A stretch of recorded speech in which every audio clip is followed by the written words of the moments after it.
Hey, hi everyone. Um, so in this video, we are going to see next token prediction. We begin, let me introduce to a platform that I have created, a web app, which is called SuLulu.fun, a collection of free, fun tech games that completely free to play on mobile, tablet, or desktop. Give it a try and stay tuned. I will be adding many more games in future, and definitely you can see it in also demo. It's pretty fun and pretty good to play.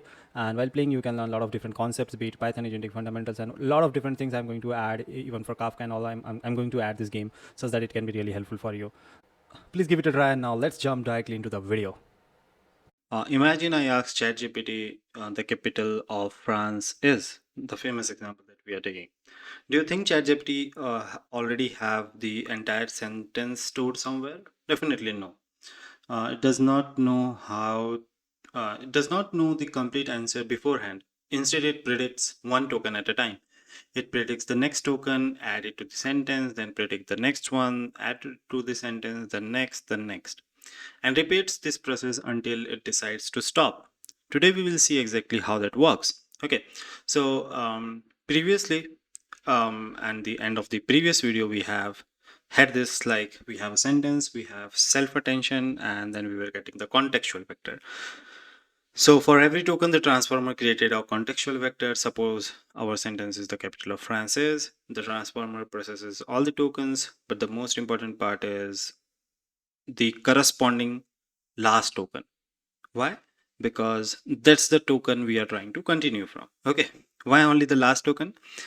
Suppose the input is the capital of France is. The model has already seen every previous token. The next thing is to it needs to predict the only question mark, which is the next token. Okay, so it takes the contextual vector from the last token because the last token have all the context of the all the previous token, and ask, given everything I have read so far, what token should come next. Okay, so this is what it looks like. So let's suppose we have the contextual vector. Suppose the vector is 2.8, minus 1.4, and 0.9. This vector contains the meaning of the entire sentence till now, because every token has already exchanged information through self-attention that we have already seen in the previous video. So if you haven't seen it, this will not make sense. So kindly please look at the previous video. Then second is the vocabulary projection. Now comes something new that the model, like every model have a vocabulary, maybe 1 million tokens, 1 lakh tokens. It must assign a score to every single token. Imagine a small tiny vocabulary like Paris, London, dog, apple, moon. The model computes a score for each. These scores are called as logits. Okay, so here you can see the logits for Paris is 12.3, London is 4.1, dog is minus 2.3, apple is 1.8, and moon is minus 5.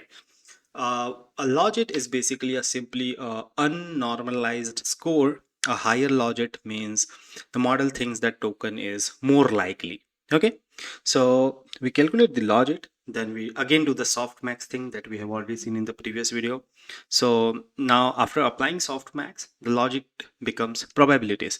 So now we have Paris 98% probabilities and moon is 0.05% probability. So, and definitely this is the second time we are using softmax. Earlier it was covered in attention score into attention weights. So now it converts logit into probabilities over the vocabulary. Uh, this is the same mathematical function but for different purpose. Okay, so now it will pick the next token. So the model now has two options. First is greedy decoding, always choose the highest probability one. So in this case, Paris, which is simple. Second is sampling. So instead of always choosing the highest, randomly it sample according to probabilities. Sometime Paris, sometime Apple. This makes response more natural and creative. If you are aware about temperature, if not, we will cover it. So um, think of it like more less temperature means more factual answer. Okay, so if every time we can set the temperature of the model. So if we set less temperature, it will give more factual answer. If the temperature is more, it will give less factual answer. Okay, it can also tell if the temperature is 1 maybe, so it can also tell like the capital of France is dog. Okay, So it's more of a joke kind of thing. Okay, but generally we keep it as 0.1 or 0.2, so it gives more factual answer. In this case, it will give the capital of France is Paris. Okay. Okay, so we got the I guess next predicted token. Now what next is we need to append the token. Suppose model pick Paris. Now the sentence become the capital of France is Paris. Okay, you will notice something like the model is not finished. Okay, then it will repeat the same thing again and again until it will find end. Okay, so when that happens, generation stops, and that's why the response have different length. The model literally decides that I am done. Okay, so that's it. Like, this is how next prediction token works. So if you have to summarize all these things, so it is like LLMs never generate an entire sentence at once. Okay, they predict one token at a time. Still, it's pretty fast. Okay, so the last token contextual representation is used to score every token in the vocab. Those scores, which we call as logit, becomes probability through softmax. One token is selected, appended into the input, and process repeats. The loop continues until an end of sequence token is generated, which is we call it as it is wrapped inside greater than and less than symbol and capital End. Okay, so we now completed the core pipeline of how LLM works. We have text, token, embedding, self-attention, contextual vector, next token prediction. Okay, but so we are good at some point. Okay, but modern AI system doesn't just rely on what they learned during training. What if the model needs today's news, your company documents, or information it was never seen before? Because it is already trained on the public available data. Okay, if the data of your company has never been released, so it will never being trained on it, so it will not able to answer it.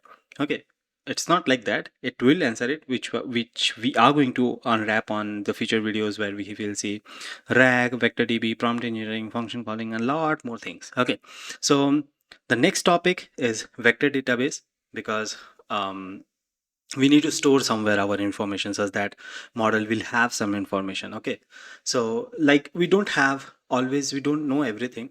Whenever we have to learn anything, we read books, we read articles, vlogs, we see videos, so we need a similar database. Okay, so in the next video we will finally understand why AI stores information as vectors and how it retrieves the most relevant knowledge in milliseconds. Okay, so that's it about next token prediction. In the next video, we are definitely going to see um, vector database. Okay, so if you have any doubt, let me know in the comment section. And if you want to if you want to learn about Agentic AI while in a fun way, you can just play my game SuLulu.fun that I have created. It's free to play. And if you have any doubt, let me know in the comment section. Until then, meet you in the next video. Till then, bye bye. Thank you. And if you just like this video, just give it a thumbs up and share it to your friends and subscribe to my channel. Thank you.